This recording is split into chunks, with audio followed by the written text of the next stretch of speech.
നമ്മളിപ്പോൾ ഇന്നുണ്ടാകുന്ന ഫിഷ് ബിരിയാണിയാണ്. അപ്പോൾ ഇതെങ്ങനെ ഉണ്ടാക്കുന്നത് നോക്കാം. ആദ്യം കുറച്ച് നീരുള്ളി, പിന്നെ കുറച്ച് കറിവേപ്പില, മല്ലിയില ഇട്ട് അങ്ങനെ ഇളക്കുക. പച്ചമുളക് ഇട്ടിട്ട് എന്നിട്ട് തക്കാളി പതിയെ മുറിച്ചിട്ട് മസാല ആക്കുക. അതിലേക്ക് മീനിടുക, വെള്ളം ഒഴിക്കുക, മുളക് അരിച്ചിട്ട് ഒഴിക്കുക, വേവിക്കുക. അതിലേക്ക് ചോറിടുക. അപ്പം റെഡി നമ്മൾ ഫിഷ് ബിരിയാണി. ഗൈസ്, ഇതാണ് ഫിഷ് ബിരിയാണി. ഈസിയാണ് ഗൈസ് ഉണ്ടാക്കാൻ. ഇതിങ്ങനെ അഴട്ടിക്കൊണ്ടിരിക്കണം. ഇങ്ങനെ എണ്ണ ഒഴിച്ചിട്ട് ഇങ്ങനെ വറ്റണം.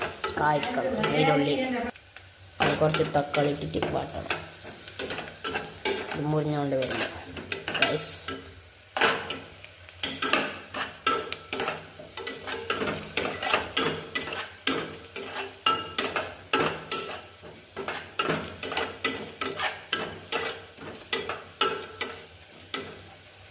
അപ്പോൾ തക്കാളി ഇട്ട് ഇങ്ങനെ വാട്ടിക്കൊണ്ടിരിക്കണം. മസാല റെഡി ആകുന്നുണ്ട് ഗൈസ്.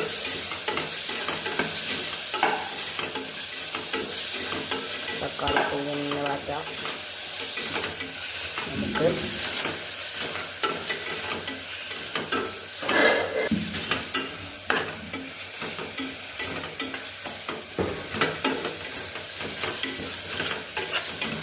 മസാല ആയിട്ട് നമുക്ക് നേരെ മീനട്ടിട്ട് വെള്ളം ഒഴിച്ചിട്ട് നല്ല മിക്സിലാക്കാം. വേവിച്ചിട്ടെടുക്കാം. സെറ്റ് മസാല റെഡി ആവുന്നുണ്ട് ഗൈസ്. പിന്നെ റെഡി ആയിക്കൊണ്ടിരിക്കുന്നു. മസാല ഇങ്ങനായി ഗൈസ്. ഇങ്ങനാക്കണം. നമുക്ക് എണ്ണ ചില്ലിക്കൊണ്ട് കൊടുക്കണം. ഓക്കെ, എണ്ണ ചില്ലിക്കൊണ്ട് കൊടുക്കുക ഗൈസ്.